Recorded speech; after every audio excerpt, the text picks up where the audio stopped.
Hi, I'm Dr. Nichelle Haynes. I'm Dr. Kristen Lassiter. And we're medical mamas. This is your place to get evidence-based information about your reproductive mental health. Meaning mental health in relation to reproductive hormone changes like pregnancy, postpartum, menopause, premenstrual disorders, and infertility.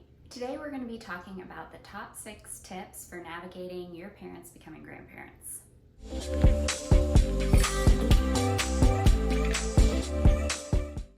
Number 1, set clear boundaries. Boundaries.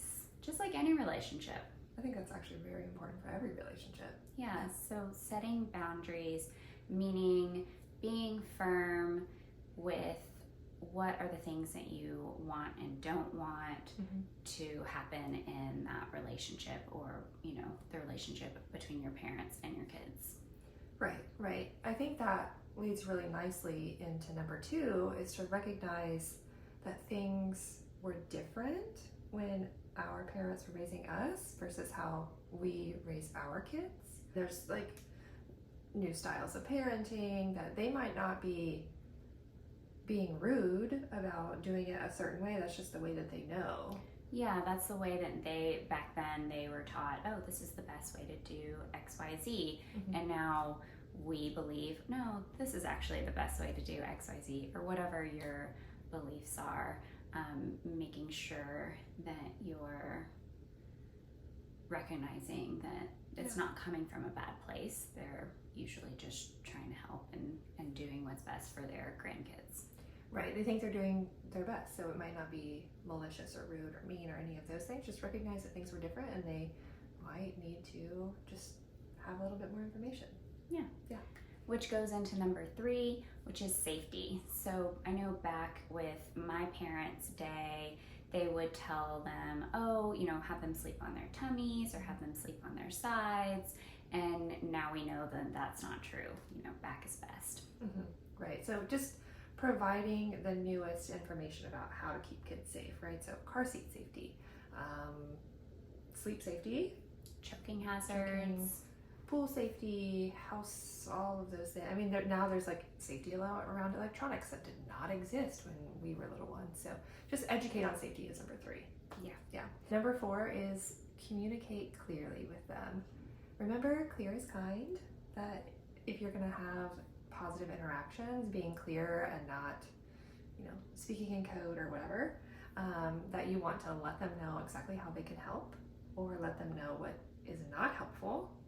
And then also let them know, like, kind of blanket, what is your like parenting style? What are your parenting values? And so if they don't know exactly how to navigate a certain situation, that they can kind of refer to, you know, our main goal is to XYZ for our kids. Yeah. And sometimes this can be a difficult conversation just in general with communicating clearly about things that you want or don't want, or how to help you, what's not helpful. And so a lot of times I think prefacing it, you know, preparing them, hey, I want to talk to you about something. Is this a good time to talk? And then your tone of voice, kind of your warmth and how you're, you know, delivering the message is key to not getting, well, I mean, they could still get defensive, but it's key to kind of doing it in a way that's constructive versus a way that might come across as demanding or mean. Yeah, like, hey, you know, our main goal is to raise kind children and we want to model that, right? Like, they can always refer back to being kind. Yeah. Right, so that's mine. So what's number 5? Number 5 is having one-on-one bonding between your parents and your kids. So it's important for them to have that one-on-one time without you there so that they can actually grow confidence in their interactions with your kid, get to know your kid better without having, you know, other people around. If you feel safe. Right, of course. Having them alone with your kids.